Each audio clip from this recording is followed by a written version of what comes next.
Paramount Skydance merger with Warner Bros. Discovery won't harm competition, consumers, DOJ says. Add AP News as your preferred source to see more of our stories on Google. Add AP News on Google. Add AP News as your preferred source to see more of our stories on Google. Share an investigation by the U.S. Justice Department into Paramount Skydance's proposed acquisition of Warner Bros. Discovery has determined that the mammoth Hollywood media merger is not likely to harm competition in the industry or be harmful for consumers, the agency said Friday, and it closed its probe into the deal with regulators at its antitrust division, concluding that the impact of the merger will be to increase competition across the media and entertainment ecosystem, with benefits for American consumers and workers. David Ellison's Paramount Skydance reached a deal to acquire Warner Bros. Discovery in late February.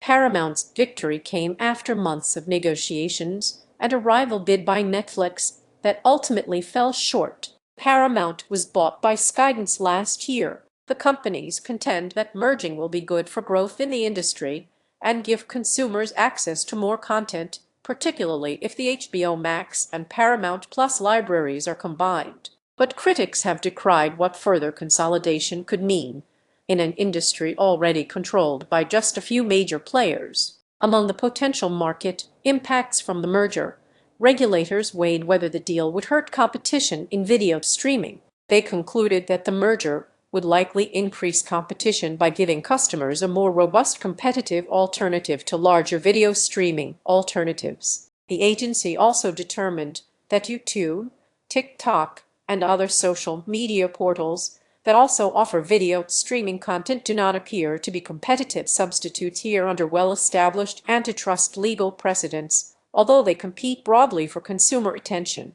Read more. Regulators also concluded that the merger is not likely to harm competition for so-called linear television, citing the strong competition for live programming. On the question of competition in Hollywood, regulators found that the combination of two major film studio operators is not likely to harm competition in studio development, production, or distribution of films for theatrical release. Instead, evidence shows extensive competition within the industry, which has generated greater output and diversity of film offerings and is likely to continue unabated, regulators concluded. Sign up for Morning Wire.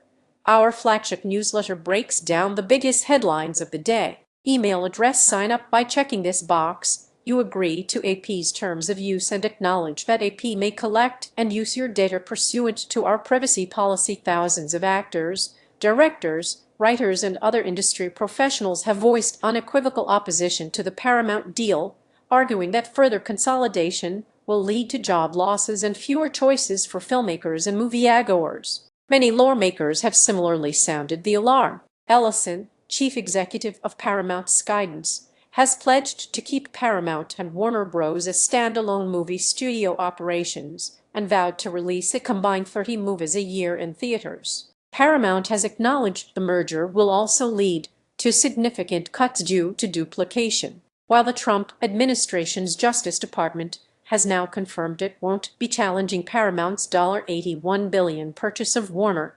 The mega merger is still being reviewed by other regulators, both in the U.S. and abroad. California Attorney General Rob Bonter has been particularly vocal about the transaction, and he said his state is investigating it. Beyond the U.S., European regulators are also looking into the deal. The European Commission has listed July 7 as a tentative deadline for its review, and the UK's Competition and Markets Authority is aiming to make an initial decision about it.